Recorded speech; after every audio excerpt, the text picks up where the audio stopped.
tudo bem? Oi, tudo bom? Desculpa o barulho aí, tá tendo obra aqui, mas Ah, tranquilo. vocês me Nós, veem? sim, tá tudo ótimo. Estamos ouvindo, eu estou lhe vendo também, tá ótima a imagem. E não dá para ouvir a Ah, órbita. porque Mexe aí, Tamara. tá um barulho horrível, tomara. Não, mas Vai abstrai. dar certo. Nós já abstraímos, você tem que abstrair para você ficar tranquilo na sua É apresentação. verdade. Deixa eu Eu, abrir aqui pra gente. por favor, enquanto isso, eu vou falar o título do seu trabalho, tudo bem? Ok. Então, eu gostei muito que você já começa com uma pergunta, né? Será que tem cenas pós-créditos? Proposta de classificação tipológica e análise do recurso no cinema. Isso. Certo? Esse é o trabalho do Luan. Deixa eu só zerar aqui. E uma Uhum. ótima apresentação para você, Luan. Eu vou estar retirando o meu áudio e meu vídeo para que não atrapalhe. Tá bom. Boa Vamos. tarde, pessoal, professora.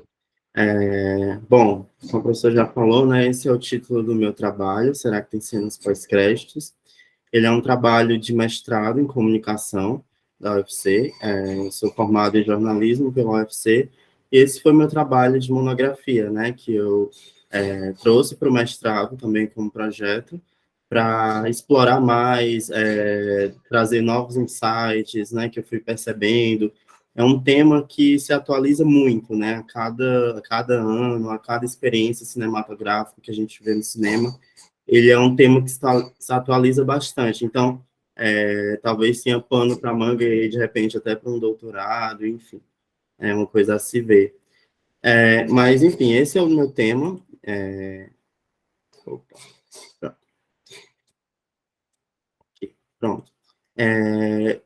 As cenas pós-créditos, né, são aquelas cenas que a gente considera que se passam depois dos créditos finais de um filme.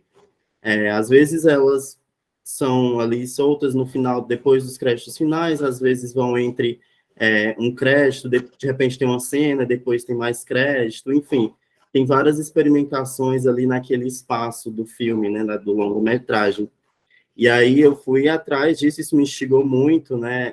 Eu, como fã, principalmente de filmes de herói, que tem essa presença de cenas pós-créditos muito grande, e isso me instigou muito a ver, comecei a perceber o comportamento das pessoas no cinema, né? Quando eu via todo mundo indo embora, quando começava os créditos, agora eu vejo muita gente esperando. Enfim, eu quis entender esse fenômeno, né? Assim, por que colocar uma cena depois dos créditos finais, né? E aí isso me trouxe várias perguntas, né? Se aquela cena faz parte realmente do filme, qual é a função dessa cena, né? Se a gente pode classificar um tipo de cena pós-crédito, enfim. E aí eu fui atrás, de fato, desse histórico, primeiramente, para traçar de onde surgiram essas cenas pós-créditos, né? E aí eu vi que inserir essas cenas após os créditos finais, ele tornou-se uma estratégia criativa e mercadológica com várias funções no cinema. As chamadas cenas pós-créditos passaram a estender o filme, né, em qual elas estavam em volta, anunciar outras franquias, né, às vezes funcionando até como um trailer, portar informações importantes para sequências, ou simplesmente fazer uma piadinha ali com algum personagem do filme. Também serviram muito como dedicar o longa em memória a algum profissional, né, que faleceu, enfim, durante a produção do filme. E aí eu fui, de fato, atrás desse breve histórico, e eu vi que as cenas pós-créditos, elas datam mais ou menos da década de 60, né, as primeiras cenas pós-créditos. Mas existem alguns tipos de cenas, né, que estão ali no final do filme, mas que não fazem parte diretamente daquele filme, que já datam de bem antes, né, década de 50, enfim. E aí, nessa trajetória das cenas pós-créditos, que, enfim, começaram com filmes de ação, filmes policiais, filmes de humor, de comédia, né? Nessa trajetória das cenas pós-créditos, grandes estúdios como a Marvel Comics, né, que é essa grande produtora de quadrinhos e de filmes, ressignificaram o uso dos pós-créditos, tornando o recurso quase obrigatório nos seus longas e fundamentais na construção do multiverso narrativo a qual ela propõe. Então, eu percebi que, de fato, depois, mais ou menos, ali de 2008, né, quando a Marvel começou a investir mais em filmes, em um universo cinematográfico grande, que se conectava, filmes que se conectavam, as cenas pós-créditos foram uma ferramenta muito importante para essa empresa, né? Surgiu, de fato, como um diferencial, né? Muitos fãs reconhecem que um filme da Marvel já vai ter cena pós-crédito, então já fica ali, sempre tem aquela dúvida, enfim. E aí, para analisar esse objeto, eu percebi alguns conceitos chaves, como continuidade, que é um conceito mais do cinema mesmo, a paratextualidade, que está mais ligada à literatura, mas que também entra nesse contexto, né, cinematográfico, e o dialogismo. E aí, autores como Gray, Abbott, Genetti, Fiorin, que falam sobre intertextualidade, que falam sobre continuidade, enfim, sobre narrativa, são autores aí que ajudam muito o meu trabalho. E pretende-se discutir os seguintes pontos, né? A função dos pós-créditos no cinema, a importância desse recurso na continuidade dos filmes, e a grande chave do trabalho, que é uma proposta de classificação tipológica, e aí é muito bem ambicioso essa proposta, né, assim, de classificar realmente se existem tipos de cena pós-créditos. Vou falar um pouquinho mais disso na frente. E a relação dessas cenas com os filmes na qual elas estão envoltas, né, de que forma que essas cenas são construídas pelos cineastas. Os objetivos do meu trabalho é contribuir para os estudos na área de comunicação, a partir de um extenso levantamento sobre pós-créditos no cinema. Fazendo esse trabalho, eu vi que tinham pouquíssimos trabalhos que falavam sobre esse objeto como objeto central, alguns citam e tal, mas não como objeto central. Especialmente no Brasil, tinham pouquíssimos trabalhos, e muitos deles datavam de depois de 2011, e aí muito coincidindo com esse contexto da Marvel, né, que eu já expliquei, mas eu encontrei também alguns trabalhos de fora, alguns trabalhos japoneses, russos, holandeses, sobre isso, né, que estão ajudando mais, de fato, esse trabalho. Fazer esse levantamento dos trabalhos acadêmicos, como eu já pontuei, conceituar os créditos e suas ramificações. Eu entendo que para analisar cenas pós-créditos é importante conceituar o que de fato é um crédito, e aí tem pouca coisa na literatura do cinema sobre isso, mas enfim, créditos de abertura, créditos finais, analisar esse histórico aí das cenas pós-créditos, as possíveis origens e as funções que elas foram adquirindo ao longo do tempo. Explicar uma ou mais funções das cenas pós-créditos, como elas são desenvolvidas, o que é que pode ser considerado a cena pós-crédito, né? Como falei para vocês, algumas, por exemplo, o filme termina, e aí tem um fade-out ali, né? A luz se apagam e retorna uma cena, mas não está depois dos créditos, né? Mas de alguma forma está ali separada daquele filme principal. Então, entender o que de fato é uma cena pós-crédito, e para isso são analisados e complementados com conceitos como intertextualidade, como já falei para vocês, paratextualidade, artifícios da narrativa, a serialidade, né, que a gente entende essas cenas pós-créditos quase, principalmente da Marvel, né, quase como uma grande série, né, de filmes que se conectam, e identificar uma tipificação das cenas pós-créditos. Metodologia. Essa metodologia está um pouco ultrapassada, assim, pelo que eu já conversei com o meu orientador e, enfim, com outros professores da área. Eu tinha iniciado como selecionar umas 60 cenas pós-créditos, ou um número consideravelmente suficiente para elaborar esse quadro de classificação, principalmente. E aí de diferentes gêneros do cinema, né, enfim, filmes de comédia, filmes de ação, filmes animação, enfim. Só que eu vi que, de fato, é um número que se limita muito, né? Pode ser que eu encontre mais e ajude mais no trabalho, pode ser que eu encontre menos. Eu acho que o importante é identificar as experimentações do cinema, né? Tentando acelerar aqui um pouquinho para dar no tempo. Enfim, meus resultados prévios são de que as cenas pós-créditos, elas parecem tornar essa experiência de assistir a um filme mais completa. A cena pós-crédito tem muito esse caráter de bônus, né? Ou seja, você assiste aquele filme, parece que tem um bônus, você ganha quase com uma gamificação ali, né, ao esperar os créditos, e os créditos que dão trabalho de fazer, né, que tem recurso financeiro envolvido. Então, é muito interessante para as produtoras de que esses créditos sejam vistos, né?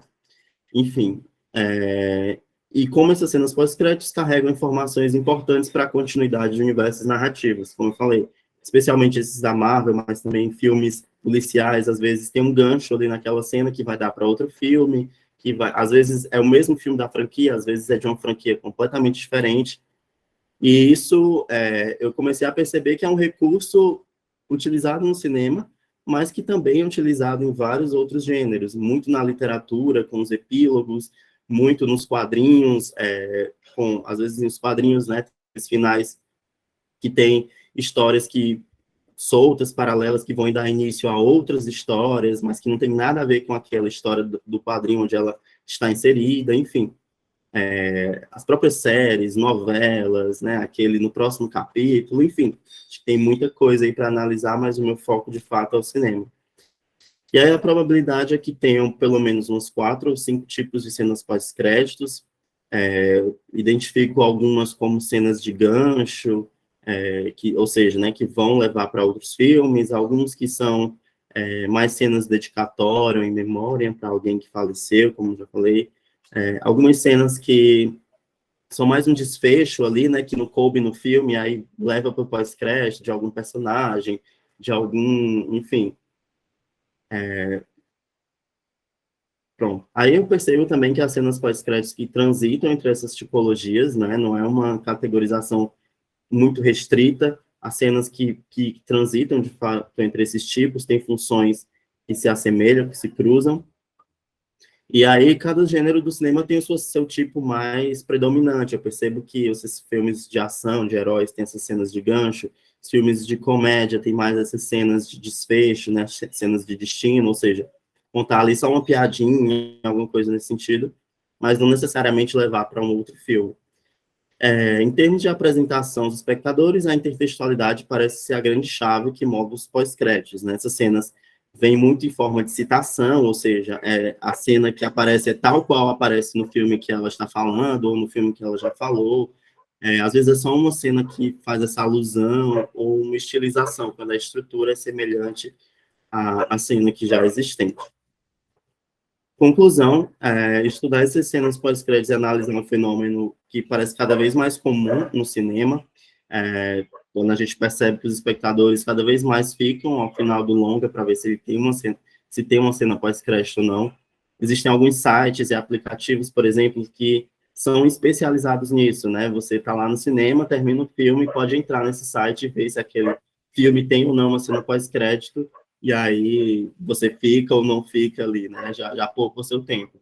Mas, enfim, o recurso, ele parece despertar essa curiosidade dos espectadores e garantir que muitos deles acompanhem um final paralelo, o destino de um personagem, as informações para uma próxima franquia.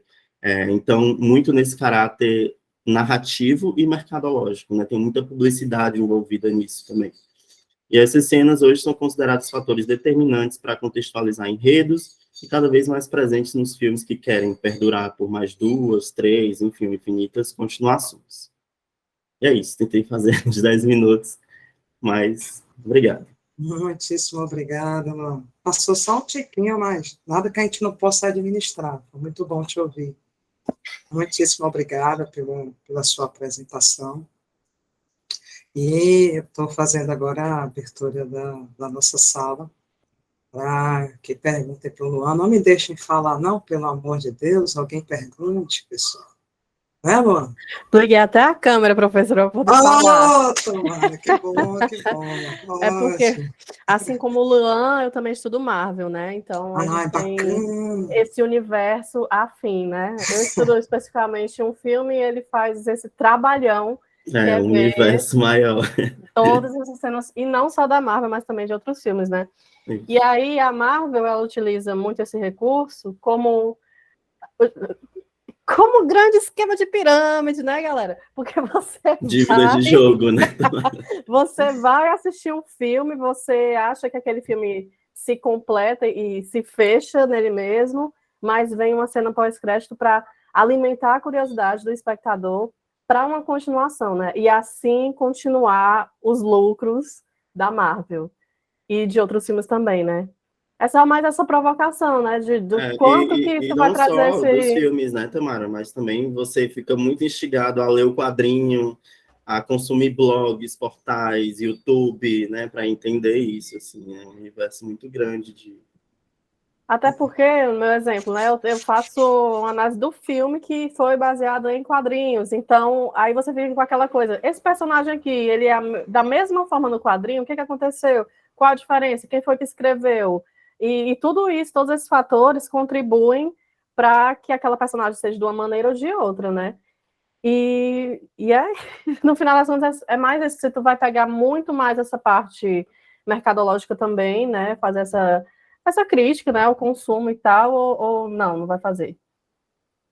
Como eu falei, assim, são dois vieses principais, né? Eu acho que o contexto narrativo mesmo, porque a gente entende que tem esse caráter publicitário de trás, mas que é uma estratégia narrativa muito boa, né? Às vezes tem uma coisa que de fato não cabe ali no filme e que no pós-crédito parece o espaço perfeito, né? Ali para falar sobre isso. Então, eu vou fazer essa crítica de fato a esse caráter publicitário, mas também eu entendo que, do ponto de vista narrativo, assim, é muito inteligente usar esse espaço depois dos créditos, né?